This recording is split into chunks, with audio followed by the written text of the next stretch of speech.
একটা মহিলাকে আরশের উপর থেকে আল্লাহ সালাম জানিয়েছেন, ওই মহিলাটাই আমার নানি খাদিজা।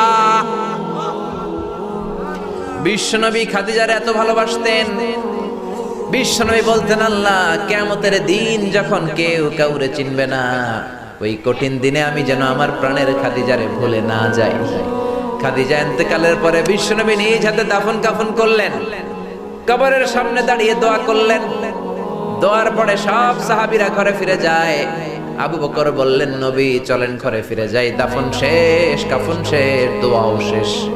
বিশ্বনবী বললেন, না আবু বকর, আমি যাব না, তুমি যাও, আমি কবরের সামনে দাঁড়িয়ে থাকবো।